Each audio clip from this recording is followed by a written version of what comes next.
No one in those days could remember a time where the world was free from strife. A time when beast was not set against beast in an endless round of violence and cruelty. With bodies that renewed themselves instantly, following each wounding, no one thought to challenge the futile brutality of existence. Until Crafty.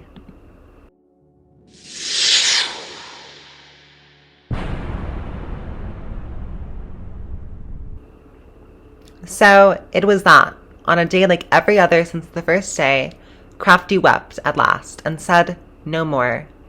He took himself into the desert, and rose up, and went into the presence of God. And God spoke unto Crafty, saying, You must be punished for this rebellion against my will.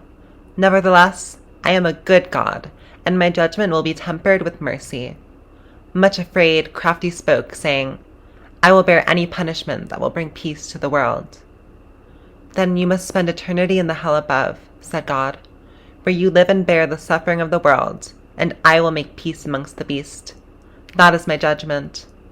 So God sent Crafty forth from heaven and earth into the dark hell of the second reality. And Crafty was given new flesh and new blood, and taught new pain. Yet, with each terrible death and resurrection, Crafty knew that by his torment the world was redeemed.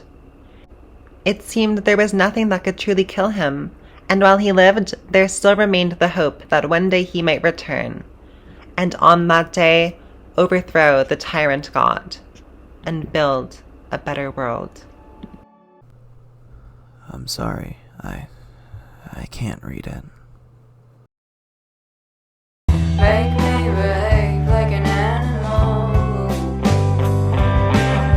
Make me behave like an animal. My last two videos, my two-part Steven Universe retrospective, took a lot out of me, and I knew that after spending so much time watching cartoons and thinking about cartoons, I wanted to get back to discussing the medium that I love the most, comics. It's always been comics for me, it always will be comics for me. My goal in life is to write comics professionally.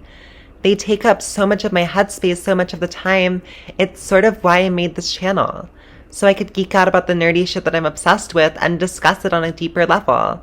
And the first and foremost aspect of my geekdom is my love for comics. Not just the superheroes of DC and Marvel, but comics as a medium, and the creators that make the stories I love so much. And it was there that it dawned on me exactly what I had to do next. Exactly what the next step in my channel was to be. I needed to talk not just about comics, but about the writers that made the stories. And so I came up with an idea to do a series of videos showing the greatest hits of a particular writer, following them through their major runs and showing their evolution as a writer, their rise to glory, and perhaps even their fall from grace. And there is no writer in the comics industry that I am more fascinated by than Grant Morrison. From their first run at DC, Animal Man, which was filled with meta-commentary on comics as a medium, blowing the minds of comic readers everywhere, to their run on Doom Patrol, taking their affinity for weirdness in comics to new heights, to their various works under the daring new Vertigo imprint that entered the scene in the 90s, to their 1997 revamp of the Justice League, creating the idea of the Big Seven and taking Justice League to the heights and icon status we know them for today, to their moments at Marvel, revamping the X-Men and their iconic new X-Men run, to All-Star Superman, universally regarded as the greatest Superman story of all time, to their 7-year run on Batman, taking the Bat family to new heights never done before, and introducing the beloved character of Damian Wayne. Grant Morrison's impact on comics may perhaps be one of the largest of any comic writers, and their work is so complex that I could spend hours analyzing any one issue of any one of their runs. I knew that if I were to do a series analyzing the work of any one comic book creative, I had to do Grant Morrison first. They were the obvious choice, the only option. They're the Grant Morrison. Unlike my two-part video on Steven Universe, this will not be a back-to-back series. While I love Grant Morrison's work and love discussing it, I also have other things I want to talk about. And I don't plan to have my October or November videos, which I already sort of have plans for and know what they're going to be, but those videos aren't going to be part 2 of this series. I'll sort of just continue it when I feel like it, and standalone videos on other geeky stuff are stuff I'll do when I don't feel like it. The other thing I want to mention is that though identifying as a cis male for the bulk of their career, Grant Morrison came out as non-binary in November of 2020. The bulk of their work that I will be discussing is work done before they came out, but I will still use they/them pronouns to refer to them, even when discussing said work. With some of their work, the context that they are non-binary does change how I view it, and it does change how I read certain aspects of said work. And I will discuss that, but I will also be discussing the social context of a, at the time, cis male presenting person putting out the work that they did. I love Grant Morrison's work, and I will praise it and gush over how good it can be, but I also have criticisms. Nothing is above criticism, even work that I love, and especially work that I love. And I will not gloss over unsavory or outdated aspects of their work if/when they are relevant. However, when I do so, I am not trying to cancel Grant Morrison. It's not even like that, so don't go there. I am a fan.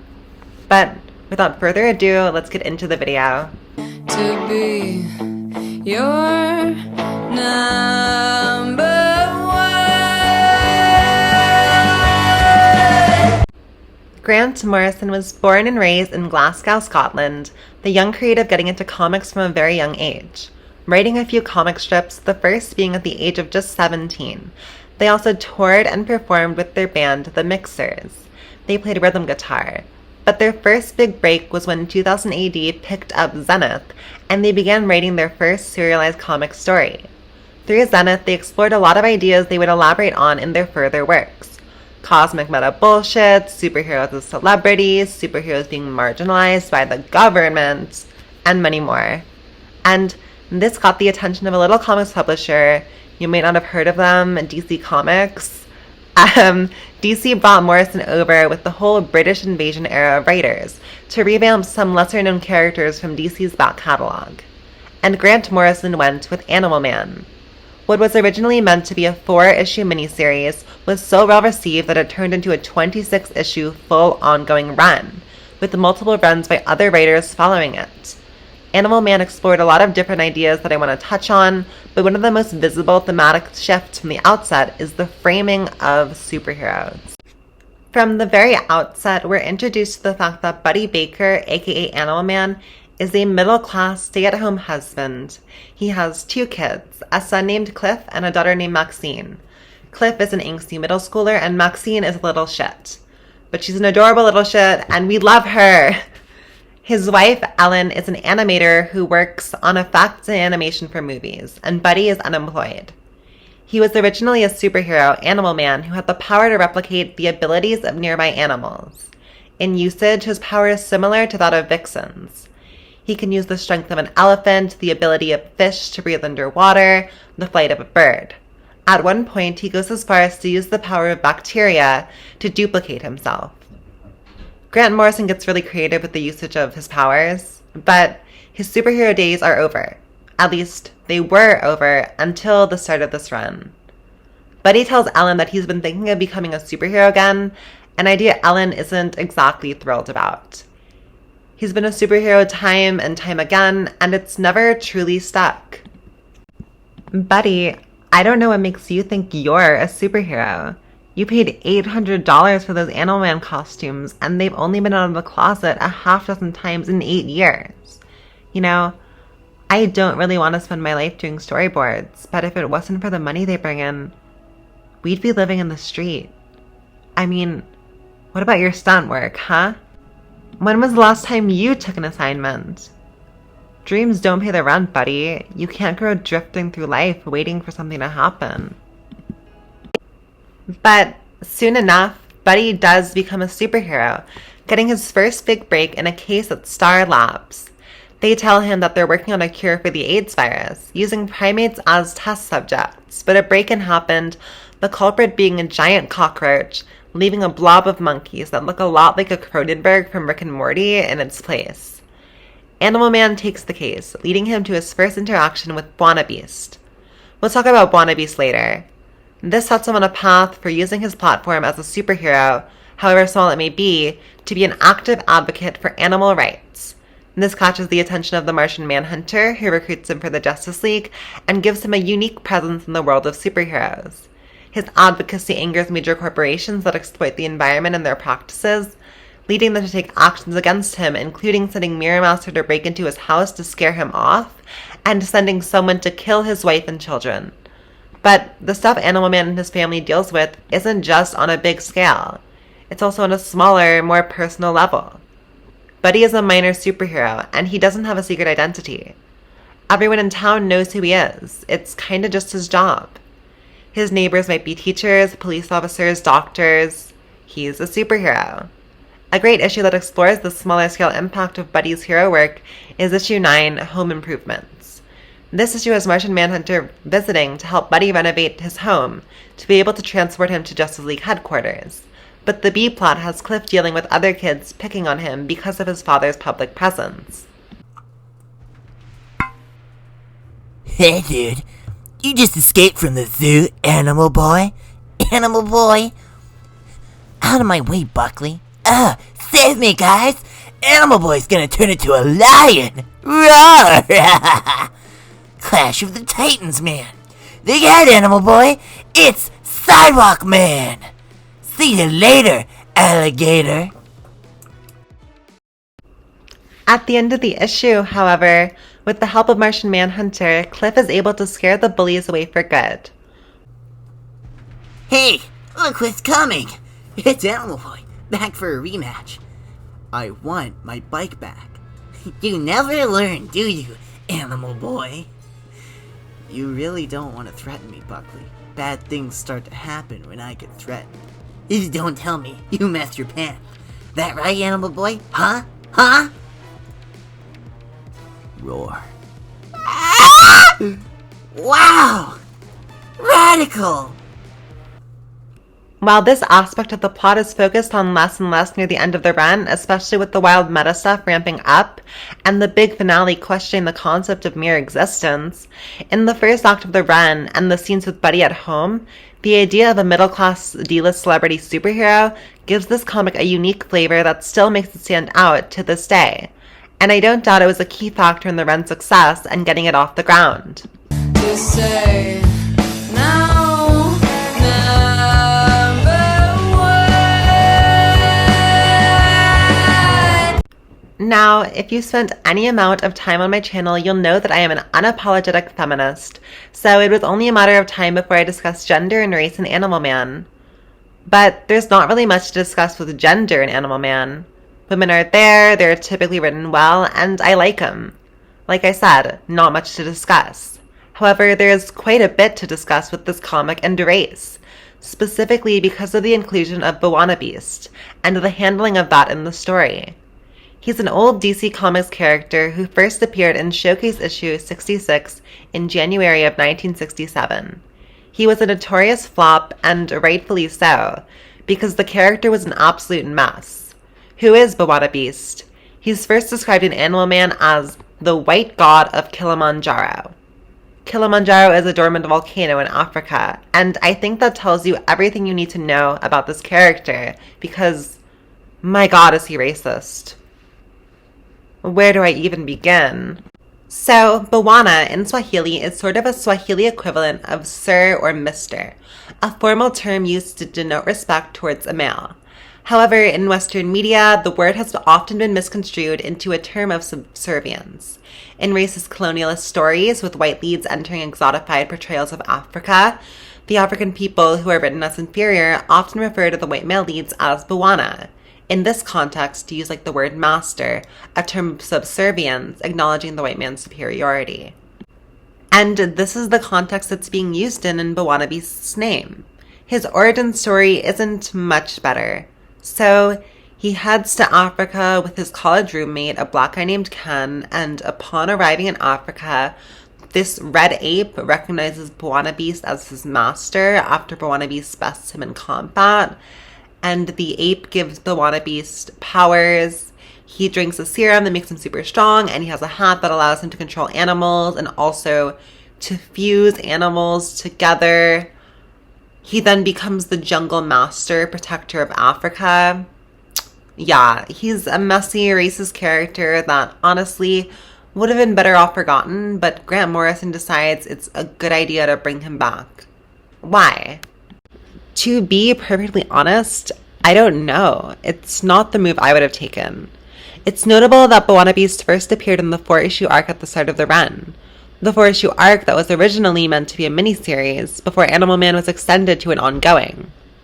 I don't know what Grant Morrison was thinking bringing B'wana Beast back. Maybe they sought to revamp another outdated joke of a superhero. Maybe they wanted to pay homage to a prior animal/environmentalist themed superhero. But what I do know is that they didn't sit with this problematic framing, or excuse it. In fact, they directly addressed it. In issue 13, Hour of the Beast, Animal Man goes to South Africa, in which apartheid and police brutality are in full force. And it's here where we meet Dominic Kafir, who is about to become the new B'wana Beast. Dominic, an activist, has been doing everything in his power to get the word out about what's going on in South Africa. Attending protests, getting photos of the brutality out of the country. He's been chosen by some celestial forces to take the current B'wana Beast's place, and upon being given his powers, chooses to use them to help the black people of South Africa against the police, preventing the police from massacring a crowd of protesters in the street. He actively resents B'wana Beast and what he stands for, claiming B'wana Beast is the white imperialist construct. However, he chooses to use the powers he is given for good. When I was 10 years old, I was one of the children who went on strike in Soweto. We were refusing to learn Afrikaans in our schools, refusing to learn the language of oppression. I'll be honest, for me there was no ideology involved in. It was a time away from school, that's all. And then they sent in the troops. I was half blinded by tear gas and badly wounded in the thigh, but at least I survived. More than 700 children were killed that day. Thousands were injured. Where was B'wana Beast then, Mr. Maxwell? Where was the African hero when African children were dying? I tell you, it won't happen again. Not only does this comic actively address the oppression that was happening in South Africa at the time, it actively criticizes B'wana Beast and has Dominic take on the mantle with a new name, Freedom Beast. It's a fantastic issue and has one of my favorite scenes in comics of all time ever. He died. He died of a rare disease. Symbolism. And this comic does also spotlight other characters of color. Vixen appears in a 2-issue arc, and while the focus is on Animal Man, she's given plenty of time to shine. Later on, Jim Highwater is introduced, and his investigation of reality leads to the very mind-blowing meta finale that finishes this run off with a bang. I tried to love you, but you're not my type. Tried to pretend, but it just don't feel right. To no one's surprise, the bulk of the run's political/social commentary is in regard to animal rights and causes that surround that. It is an Animal Man comic, after all. However, Grant Morrison isn't just writing about these issues because they're writing Animal Man. When writing this comic, they were writing about issues that they genuinely cared about. While writing this comic, they got involved with animal rights advocacy, became vegetarian, and really took active steps in confronting and trying to stop the awful things that are happening to animals. And you can feel that in the issues surrounding these issues. Wait, that sounded weird. You can really feel in the issues of this comic that are about these issues of animal abuse and animal cruelty that Grant Morrison, the writer, really cares about issues of animal abuse and animal cruelty. That is what I was trying to say. Tripped myself up there. Whatever. The point is, they're writing about these problems from a genuine place. This is a clear and apparent part of the story from the very first arc, where Buddy Baker goes after the cockroach for Star Labs, leading to his first interaction with B'wana Beast. This arc talks a lot about animal testing, showing firsthand the experience that Juba and Rune, monkeys being experimented on, go through. We feel their pain. We experience it with them. The chimpanzee's name was Rune. He had signed it across the room to her before he grew too weak even to move his fingers. Before the germs struck his body dumb and ate away at the defiant light in his eyes. I'm leaving here. Rune had said once. I'm going home. Piss on them. We're going home. Her insides hurt. She could no longer recall the way the snow fell or the heat of the tropical sun. The entire through line of this arc is about the horrors of animal testing. It's revealed halfway through the arc that Star Labs had not actually been doing animal testing to find a cure to the AIDS vaccine. Rather, they'd been doing some good old-fashioned war crimes. We're working to engineer a mutant strain of the anthrax bacillus for the military. Our brief was to develop a germ weapon which would destroy an enemy's livestock and yet be harmless to an invading army. Creating a mutant supervirus was the easy part. We were then faced with the task of tailoring the virus to suit the specific differences between the immune systems of the lower animals and the higher primates, like apes and men. As luck would have it, a military team stationed in Africa during the recent disturbances in the Zambezi nation chanced upon rumors of an evolved ape living with a white god on Mount Kilimanjaro. There was no sign of any white god, unless the mountain itself inspired that description. But the ape was most definitely real. And vulnerable. It was a fascinating specimen. Tests revealed a much greater area of uncommitted cortex in the animal's brain than was normal. It was even so friendly and intelligent that some of our staff began to refer to it as the missing link. Certainly missing now. It's also carrying a mutant anthrax bacillus, which is still lethal to humans. Are you familiar with the symptoms of anthrax infection, Animal Man? They're very unpleasant. It usually begins with a red swelling at the site where the bacillus gains entry into the body. This is followed by listlessness, headaches, ulcers, internal bleeding, convulsions, septicemia, and ultimately, of course, death. It's highly contagious, and any other living creatures coming into contact with the man or the ape are in very serious danger. Given the right conditions, the entire state of California could be uninhabitable within weeks. It's revealed that the true enemy was not a freak break-in, but rather the consequences of animal testing. The consequences of Star Labs' lack of foresight could doom the entire state of California, and it's up to Animal Man to stop it. His experience in this arc pushes him to become a staunch animal rights advocate, going vegetarian and making his family go with him, going on missions to save animals and stop animal cruelty. This experience makes Animal Man not just a superhero, but an activist. My favorite issue showing that activism in action is issue 15, The Devil in the Deep Blue Sea, which is about whaling in Denmark. Specifically, this issue shows a group of whalers from the Faroe Islands who are killing dolphins, and Animal Man, along with two activist friends of his, set out to stop this. They team up with the aptly named superhero and Aquaman supporting cast member, Dolphin, to stop this, attempting to lead the pod of dolphins out of harm's way. However, the whalers shoot one of the dolphins with a harpoon, and the rest of the pod goes back to help it, leading them right into the whalers' trap. The whalers attempt to do away with the rest of the dolphins, but are thwarted by Animal Man and his companions. In a fit of rage, Animal Man drops one of the whalers into the water, leaving him at the mercy of one of the dolphins. The final scene is very striking. Down, down, down. I watch him, thrashing, desperately attempting to climb to the skin of the world. Blood stains his clumsy, awkward body. Thrashing.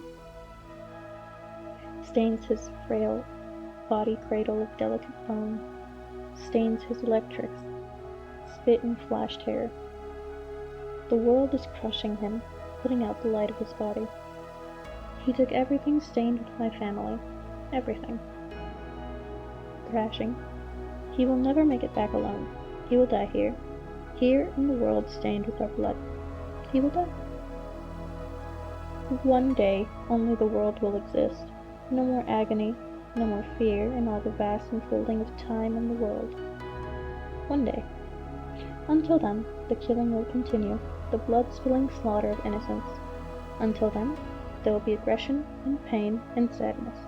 That is the way. That is the way of the sad human. Our way is different.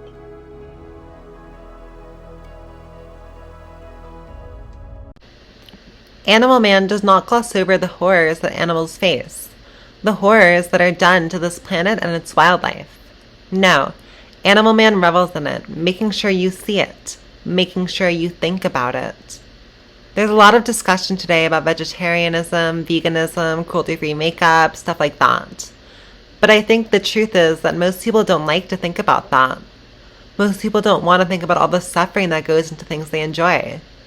Most people don't want to think about all the pain that's led up to the point where the burger enters their mouth, where the makeup touches their face, where the clothes slide over their body. The pain, not just animals, but humans. The mental health of the slaughterhouse workers, the exploitation of third world factory labor. And on top of that, there's also the suffering that's inflicted on these poor animals. It's uncomfortable to think about how so many things we enjoy carry so much pain, about how they're bad for people, for the planet, for us. But we have to think about it, because being uncomfortable, sitting with and criticizing our own behavior, that's the only way we can grow. That's the first step in being a part of building a better world for everyone. Should've known better, I tried to stay cool. You were telling me I'm such a fool. What'll it be next? Choice extract from the Oxford Dictionary quotations? Trotting out the Nietzsche and the Shelley and the Shakespeare to dignify some old costumed claptrap? Probably. Sometimes you wonder, in an interconnected universe, who's dreaming who? Highwater, wake up. Wake up! What? In issue 16, at play in the fields of the Lord, Animal Man and Jim Highwater head out to the border between the Hopi and the Navajo Indian reservations.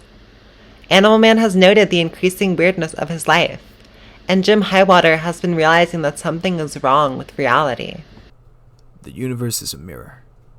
Was that the dream? Best not to touch it. I might fall through. Perhaps I already have. He brings Animal Man a piece of paper that keeps changing. It was once drawings of Animal Man, looking like they'd come out of a comic book. Now it was a map to the border between the reservations. Buddy immediately recognizes that he needs to go check this out, and so he does. They take peyote buttons, a hallucinogen, and let the trip show them what they need to see. Animal Man finally understands his connection to the world, his connection to all animals, to Mother Earth. And he sees coming a great crisis. And then more, he finds out the biggest secret of all. That's not it. That's not the way it happened at all. I was almost 30 when I got my powers. Spaceship blew up in my face, and weird radiation gave me animal powers. I fought crime aliens. Simple. I was married. No kids. The radiation sterilized me. And then they changed everything. They wiped out my life and replaced it with yours. What? Who are you? What are you trying to say? I'm Animal Man. What happens when the continuity changes? What happens to all those lives? Who's responsible? They twist us and torture us? They kill us in our billions? For what? For entertainment? Who's they? Our lives are not our own. It's not fair. Wasn't I good enough? You've taken my place. I'm not real anymore. I'm afraid. I'm so afraid. Wait, who are they? Who are they? Do you want to know? Do you really want to know the truth? Then turn around. Turn around now. You'll see the third secret. Oh God. Oh my God. I can see you! The first time I read this, I had chills. I still get chills whenever I reread the scene. When Animal Man gazes upon the reader, shouting out that he can see us, and can he? I mean, why can't he? He's fictional, but what does that mean? And this has sat with me in the recesses of my mind when I lie awake at night, pondering what makes reality. What makes him less real than we are? And to that you might say that he's a fictional character. We're not. But then again, fictional characters typically don't know they're fictional. Typically, fictional characters think that they're real. So in an objective sense, is there any way to know that we're truly real? Or, for that matter, that he isn't? After this, Buddy asks Jim if he believes in God. Jim asks him what he means by God, and Buddy tells Jim that he thinks he saw him. God, that is. He glimpsed heaven, and it wasn't paradise. It was more like hell. That God's world was sad, dreary. And what if that's why God made him? What if God made him because his world was so bad that he needed to imagine Buddy up? To make his life bearable, to have an escape. That idea has stuck with me. In issue 23, Crisis, Psycho Pirate brings back a lot of the characters who have since been erased from continuity. All these characters who have faded out of existence coming back. But bringing them back is taking a toll on him and his body. And it's causing him to fade too. And he realizes that maybe some of these characters aren't written anymore for a reason. Maybe some of these characters didn't need to come back. And as the white space comes to take them back out of reality, Animal Man poses another idea about reality. Not just that these characters are real, but that they're realer than we are. And unlike us, these stories can live forever. Every time someone picks up a comic, every time someone rereads these characters and their adventures, they live again. They're given new life again. People are immortal. People have expiration dates. But ideas, stories, they live forever. As long as someone is there to tell them, to read them, to think them, they stay alive. And they can always come back, no matter how long it's been. Someone can always pluck them from obscurity and make them real again. Like Grant Morrison did with Animal Man. Buddy, time to go now. Time to put aside all worldly things. Time for the last adventure. Oh God. Oh my God. I'm asking nicely, give me what I want. I'll ask politely, give me what I want. As the wild continuity of the story continues to ramp up, it is the last two issues, Monkey Puzzles and Deus Ex Machina, that truly take this to its fullest. Animal Man enters limbo, the place where all old characters that nobody cares about anymore end up. It's a dreary place, without much color, except the colorful designs of the characters kept there. The world feels empty, the wreckage of all the stories that once were, that were meant to be, that never will be. And the characters just sit there, waiting to be taken out of their boxes, waiting to be used again, waiting for someone out there to care. Within Limbo, there is a monkey on a hill, writing. One of the characters says that he used to be famous, but no one is allowed to say his name anymore. He's writing the script to this very issue, Animal Man, issue 25, Monkey Puzzles. A story that never should have been about a land never meant to be seen. And yet, here it is, in the hands of the readers, being eagerly consumed. But the monkey is dying. This is his final script. There's a city out there, and perhaps, if Animal Man can get to the city, perhaps then the monkey can be saved. Animal Man walks for years, carrying the monkey, hoping to find the city. Sometimes he meets people, but most of the time it's just him and the monkey, walking alone. And when he gets to his destination, it's not a city. No, it's just a house. His house. Alone, falling apart in a world made of things not meant to be. And as the issue ends, Animal Man enters the world of the living. Our world. And it's just as dreary, just as grey, just as sad as Limbo is. And he's brought face to face with his creator, face to face with God. I'm Grant. You coming in? In the final issue, Animal Man is grappling with the idea that he's not real, that Grant Morrison is writing him, that everything he does, everything he will ever do is a writer behind the scenes, puppeting his every move, choosing what he does, choosing what he feels, choosing all of it. The entire time, Animal Man is begging with Grant, begging them to bring his wife and kids back. If they can write them dead, surely they can write them alive again. Right? And in the end, Grant Morrison writes Buddy back. And writes his family back too.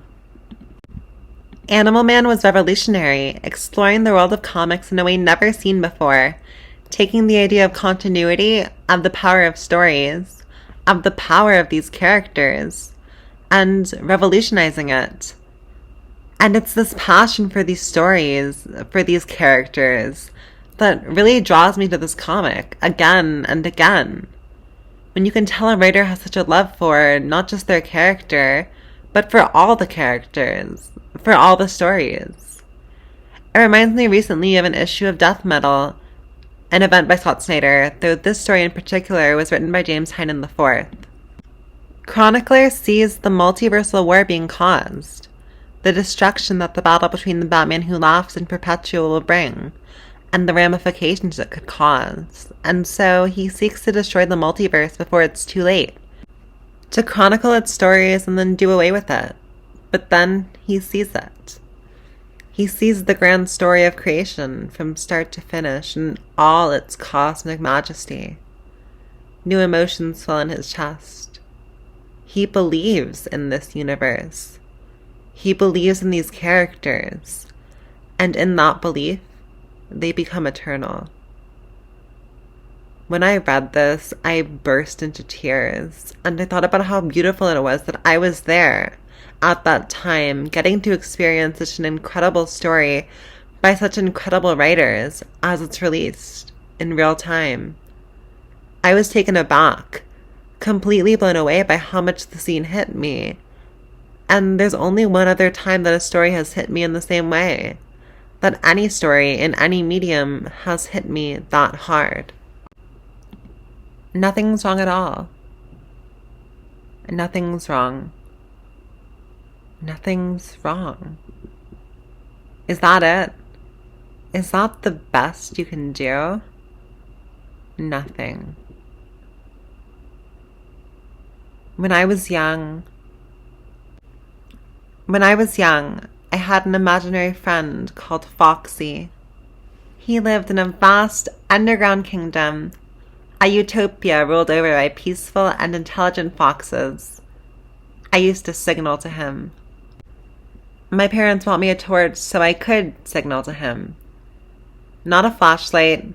We call them torches over here. I used to stand at the top of Agnes Oval and shine my torch out towards the hills. Foxy always signaled back. That was more than 20 years ago, and here I am, again. Don't ask me why. Here I am, at the end of a century, toiling up a hill in the bitter wind. I've come to send a signal out into the dark. In the end, it seemed like the only thing worth doing. Are you there? Can you see me? Foxy. I came back. I didn't forget. I came back. The line of the hills stay dark. There is no answering light.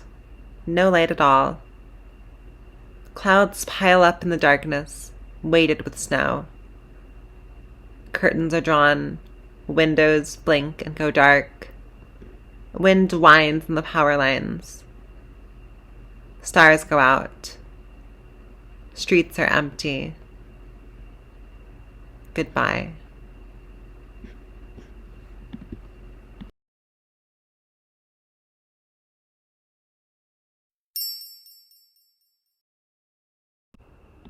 I just want to quickly thank all of my friends who helped me out in this video. My friend Jazz voiced the dolphin, and you can find her art in the description if you want to check her out. My friend Hamza did the voices for Dominic and the old shady scientist dude, and if you're interested in renting out his amazing vocal cords for some voice acting work, his Discord is in the description for contact. My friend Max did all of the other voices, and if you're interested in checking her out, her Twitch is in the description. It's rad. Go watch. And finally, I want to give a big thanks to my friend Lisa for doing the art of me that I'm now using in my channel icon and banner. She's super talented. You should check out her art Instagram in the description. Because, like, if not, you're, like, really missing out, to be honest. With that all out of the way, I hope you enjoyed the video. Thank you for watching. Roll credits. I'm asking nicely.